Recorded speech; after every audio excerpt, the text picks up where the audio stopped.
लेकिन science science में आपको क्या करना है, साइंस के भी 3 पार्ट होते हैं, फिजिक्स, केमिस्ट्री, बायो। जिसमें फिजिक्स में आपको यूनिट पढ़ना है, जो मेजरमेंट इंस्ट्रूमेंट होते हैं वो पढ़ना है। अप्लाइड जो फिजिक्स होती है, जैसे सरफेस टेंशन क्या है और जो स्काई का जो कलर है वो नीला क्यों है, तो ये सब रीज़न पता होना चाहिए। Conductor, semi conductor, light, sound, mirror, और फिर आपका हो गया न्यूक्लियर फिजिक्स आपको पता होना चाहिए। स्पेस टेक्नोलॉजी में आपको करंट अफेयर से रिलेटेड चीज़ें हैं वो पता होनी चाहिए।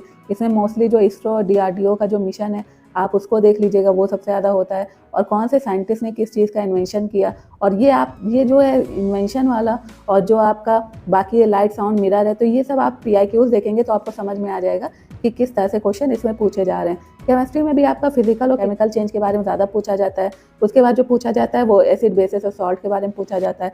तो ये भी आप PIQs से देख के समझ जाएंगे कि किस तरह के क्वेश्चन किससे पूछे जा रहे हैं, तो उसी तरह से आप उनसे पढ़िएगा। फिर हम बात करेंगे बायोलॉजी की। तो बायोलॉजी में आपका सेल स्ट्रक्चर, फंक्शन के बारे में पढ़ना है। विटामिन, किस विटामिन की कमी से कौन सी बीमारी होती है, तो उसके सोर्स क्या क्या हैं ये आपको पता होना चाहिए। हार्मोन, उनका फंक्शन क्या है, प्लांट और उनकी डिसीज़ की। फिर की टर्म्स है जो आपका की टर्म्स, जैसे आपको ब्रांचेस, किस ब्रांच को क्या कहते हैं, जैसे जूलॉजी के ब्रांच को क्या कहते हैं, और कौन किसके फादर है, कि बायोलॉजी के फादर किसको कहा जाता है, तो इस तरह के क्वेश्चन जो आते हैं। फिर ह्यूमन बॉडी में जो आपकी डिसीजेज होती हैं किस वजह से होती हैं, ठीक है, जो आपका पूछ लेते हैं लार्जेस्ट ऑर्गन्स कौन है और स्मॉलेस्ट कौन है।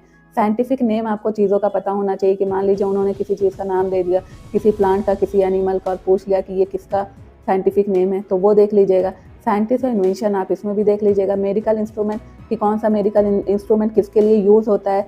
फूड और उसका खाने वाला पार्ट क्या होता है, ये भी आपको पता होना चाहिए। और फ्रूट्स नेम और उसका सब्स्टिट्यूट, यानी जो उसका निक नेम है वो क्या है, तो ये आपको पता होना चाहिए। तो ये आपके लिए इंपॉर्टेंट हो जाता है। इसकी लिस्ट आपको मेरे टेलीग्राम चैनल पे मिल जाएगी, तो आप उसको भूलिएगा नहीं, आप उसे ज़रूर ज्वाइन कर लीजिएगा।